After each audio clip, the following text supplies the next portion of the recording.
প্রিয় বন্ধুরা, আসসালামু আলাইকুম ওয়া রাহমাতুল্লাহ। আশা করি মহান সৃষ্টিকর্তা আল্লাহ পাকের অশেষ মেহেরবানিতে সকলেই ভালো আছেন। বন্ধুরা, আজকের এই ভিডিওতে দেখতে পাবেন উইন্ডোজে ব্যবহৃত খুবই প্রয়োজনীয় দুটি শর্টকাট কিয়ের ব্যবহার পদ্ধতি।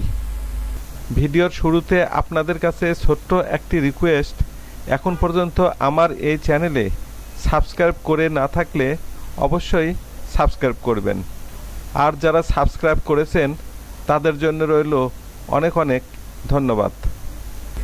টিপস 1, একাধিক ডিসপ্লে ব্যবস্থাপনার অপশন খোলা। ধরুন আপনি কোনো একটি ল্যাপটপ বা কম্পিউটারে কাজ করতেছেন। এখন আপনি হয়তো চাচ্ছেন যে পিসিতে কাজ করতেছেন সেই কাজের মাঝেই আরও একটি অর্থাৎ ডুয়াল স্ক্রিন চালু করতে। সেক্ষেত্রে একাধিক ডিসপ্লে ব্যবস্থাপনার অপশান খোলার জন্য, যেমন প্রজেক্টর বা ডুয়াল স্ক্রিন ব্যবহারের জন্য কিবোর্ড থেকে উইন্ডোজ কি চেপে ধরে পি প্রেস করুন।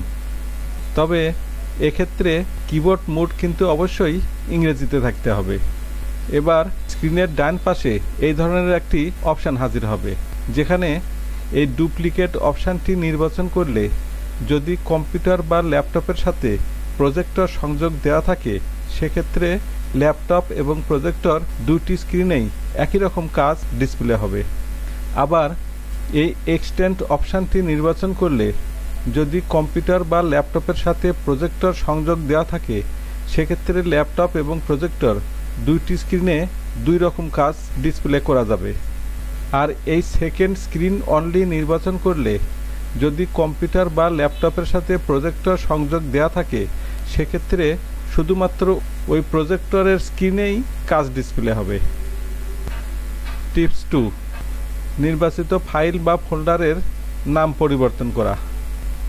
নির্বাচিত ফাইল বা ফোল্ডারের নাম পরিবর্তন করার কমান্ডটি সহজ হলেও অনেকেরই হয়তো জানা নেই যে মাউস ছাড়া কীভাবে ফাইল বা ফোল্ডারের নাম পরিবর্তন করা যায়। আপনার মাউস কাজ করছে না, কিন্তু জরুরি প্রয়োজনে কোনো ফাইল বা ফোল্ডারের নাম পরিবর্তন করার জন্য ট্যাব কি চেপে চেপে ফাইল বা ফোল্ডারটি সিলেকশন করে কিবোর্ড থেকে F2 প্রেস করুন এবং আপনার পছন্দ অনুযায়ী ফাইল বা ফোল্ডারের নাম পরিবর্তন করে এন্টার কি প্রেস করুন।